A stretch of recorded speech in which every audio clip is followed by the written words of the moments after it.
Hi everyone, Sal here, I hope you're well. So today I'll be sharing with you 5 of my most unique fragrances in my collection. So first up on my list is Juliette Has a Gun Now I absolutely love this fragrance. It's very addictive and it's kind of a sort of gourmand. This almost reminds me of sort of like Dr. Pepper, like root beer, that kind of drink. It's got caramel, raspberry, and it's like a bit like a lighter version of Hypnotic Poison. I sometimes have a bit of trouble with the Juliette Has a Gun fragrances. Some of them are a little bit too out there for me or a bit too kind of polarizing, but this one is just kind of a very pleasing smell to me. It's very sweet with that caramel and it sort of has that slight zestiness from the raspberry, but there's some lovely gorgeous sandalwood in there as well. And it's just absolutely wonderful. I find that this almost has, like, the texture of it is something that makes it quite unusual to me, like the almost soft sandpapery texture of the smell, if that makes any sense. But like the matte finish of the bottle almost like looks how it smells in a way. It's just highly unique to me and I absolutely love it.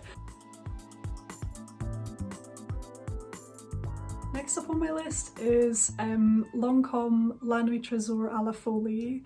I love this fragrance. The bottle is gorgeous. This is a very unusual sort of vanilla with some red berries, so it's kind of fruity. It's fruity, but it's got a warmth to it from the benzoin vanilla. It's also ever so slightly powdery, like not overly powdery at all, but it's just got a touch of powder because there's some sort of violet in here. And yeah, this is just unlike anything I've ever smelled before. It's sort of quite versatile. I could wear this on a night out or during the day, and it's quite flirty as well. It's just it makes me feel very good about myself, and I really love wearing this one. It's also nice and sweet, which I really like. So that is La Nuit Tresor à la Folie. Next up is one that I've been talking about in the last few videos on my channel actually, because I'm very excited about it. It's a relatively new addition to my collection. It's Parfums de Marly Athalia, and I cannot stop going on about this one. Seriously guys, like if you like powdery fragrances, you really need to give this one a go. It's the most amazing, if not the most amazing powdery fragrance I've ever tried. I mean, that's a huge statement to make, but I'm actually trying to think if there's anyone that I prefer more that's powdery, and I can't think of anything. Like, I think this is my favorite like powdery fragrance at the moment. Seriously, it's that good. It's a very deep, rich, beautiful fragrance, but there's only 4 notes in here, and those are, oh, let's see if I can remember. There's orange blossom, iris, amber and musk. Those are the 4 notes that are in this, and it's got the perfect balance of the sweetness from the orange blossom, the powderiness from the iris, and then the warmth from the musk and the amber. It's honestly magnetic, beautiful and alluring, and highly addictive as well. Like, I just really can't stop wearing this one. It's also very unusual. As soon as I smelled this, I fell in love, and it was just unlike anything I'd ever smelled before. So that is Parfums de Marly Athalia. Next up is just one of my all-time kind of classic favourites, and that is Black Perfecto by Guerlain. This one's absolutely amazing. It has main sort of notes of cherry, rose, leather and almond. The thing that intrigues me most about this is the kind of dark, like biker chick sort of vibe that it gives off.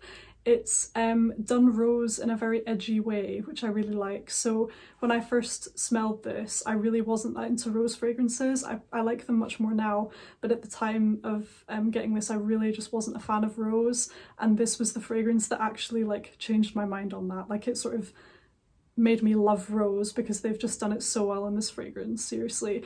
And I guess that's what also makes it quite unique, because, you know, up to that point, any rose fragrance that I'd smelled, I wasn't bowled over by it at all. But this it was a game changer for me, seriously. And yeah, ever since I first smelled this, like, I've never found anything else kind of like that. It's just it's a classic. It's just so well done. It was kind of very original idea, and I just love the concept behind it. Again, this one's addictive, like, you know, I could easily go several days in a row just wearing this. It's absolutely amazing and strikes the perfect balance between sort of badass like edginess and feminine beauty.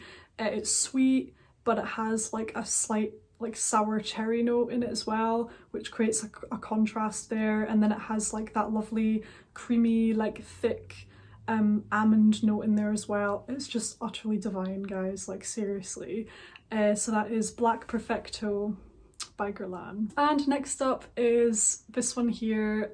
This is Royal Princess Oud by Creed. This is my first perfume from Creed, actually, now I think about it. This is a very mysterious, unusual smell to me. There's lots of different notes in here, so there is some oud, but to me the oud is not very strong at all. It's more of like a sort of oriental floral. There's some violet and iris in here. I can't quite remember, but I'll list the notes for you guys, but there's like a bunch of different florals and some oud, and it's sort of like a floral woody smell. Very opulent and rich and a little bit powdery, I guess, but I've never smelled anything like this, and it's just got a very kind of grand, sort of regal feeling about it. Like for me personally, I would just be reserving this for special occasions. For all I'll wear maybe even my Delina exclusive or my Athalia, things like that I love so much. Like I will sometimes just wear them day to day, but this one just smells so what's the word, like dressy, that I wouldn't want to wear this just any day. I'd want to wear this going out for a meal, like somewhere nice, or like a black tie event, or I don't know, like an evening out basically. I would reserve this one for. Yeah, it's just very sort of grand. It smells like a rich person, like somebody with money. There's a slight almost like arrogance to this as well. Yeah, it's just a really great scent and very unusual. So that is Royal Princess Oud by Creed. Let me know if you guys have tried any of these, what you think of them. If you love videos all about perfume and things like that, then please feel free to stick around as well. I make new videos every single week. I make usually about 2 videos a week, and I'd absolutely love to have you guys here. Thanks again for watching. I'll see you in the next video. Take care. Bye.